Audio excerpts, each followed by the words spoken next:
Peggy 16.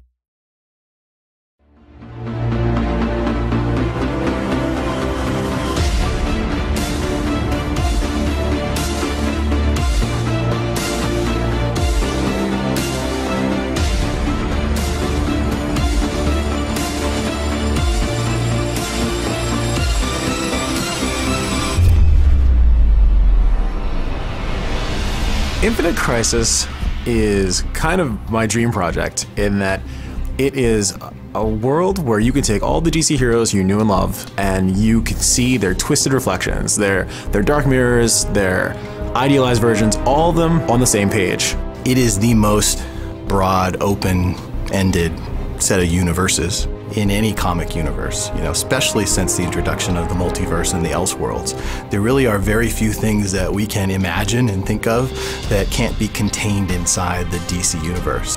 Jeff Johns, he's a visionary, and he's also a person who legitimately understands, like, hey, these are our characters. I'm gonna not only trust you with them, but ask you to do what you need to do in order to make the best possible game that you can make.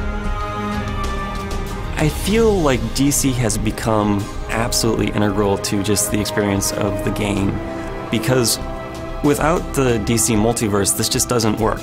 With what we're trying to do, pushing the characters and telling the same character story in multiple different ways, it's all tied in really well with the existing DC setting. One of the biggest things that we bring to the table is the recognition that comes with seeing a character that you knew when you were a child.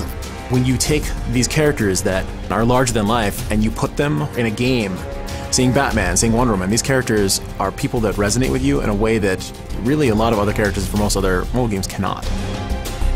When we try to interpret a well-known character for the game, we try to find those elements that are iconic.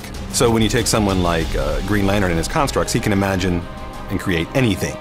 We can't have him do that because, well, there's a variety of reasons why that would just be a bad idea for the game and for the feasibility of making him. So we try to find things that are representative of him in his constructs.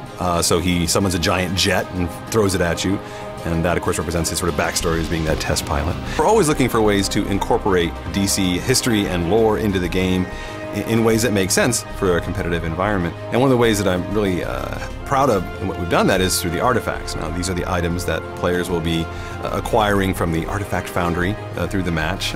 These are items that increase the power of their champion, so that makes them better able to deal with the threat at hand.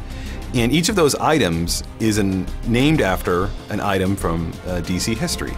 We have Two-Face's coin, and we have Atlantean artifacts, things like that. And those items have a history to them. And it's the history that, in a sense, gives them their power.